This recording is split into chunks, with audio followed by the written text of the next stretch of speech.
Change machines were invented in the mid-1950s. Vending machines were becoming more popular, driving a need for change. They began as simple mechanical coin changers, converting a quarter into nickels and dimes. Today's modern machines can even convert $20 bills. Times sure have changed. It's like magic.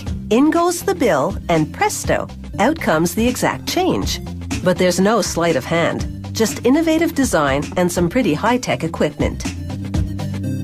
Production begins with the machine's cabinet. A computer-guided laser cuts the cabinet parts from a sheet of steel measuring 1 by 1.5 meters.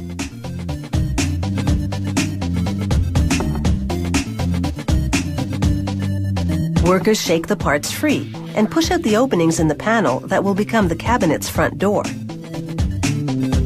They shape the parts in a machine called a press brake. This is one of the door panels. The machine forces it against a die, bending the edge. These bent edges will strengthen the door and help it fit snugly into the frame.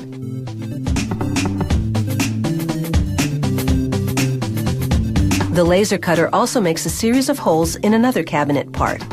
Then workers press threaded studs into the holes. A vibrating feeder dispenses the studs into the insertion machine they use. Now they bend the sheet, again using a press brake, and make the three-sided panel that will become the cabinet sides and back.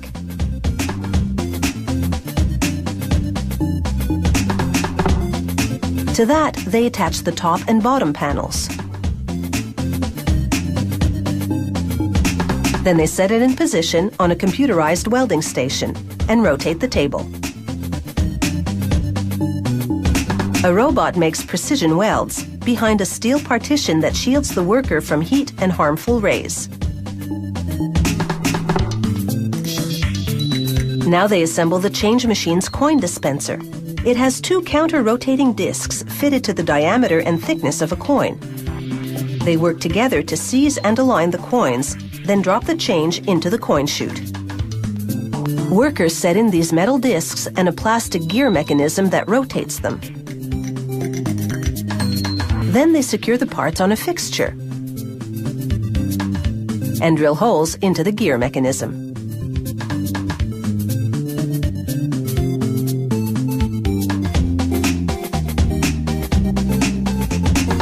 Next, they insert roll pins to hold the parts together. The coin discs, if properly assembled, will spin freely.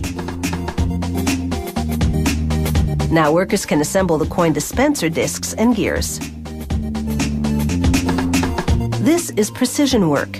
First, they set parts in a metal casing. Plastic rings go around the discs to guide and support the gears.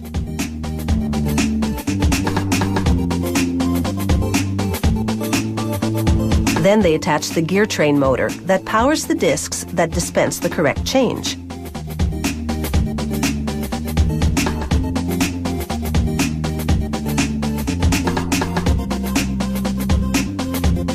A plastic guide on the casing helps the coins drop in properly. Next comes a coin chute that guides the change out of the dispenser into the machine's coin cup. The dispenser holds up to $800, which can weigh a hefty 20 kilos, so they add a handle, which locks in with this tool called a ring fastener.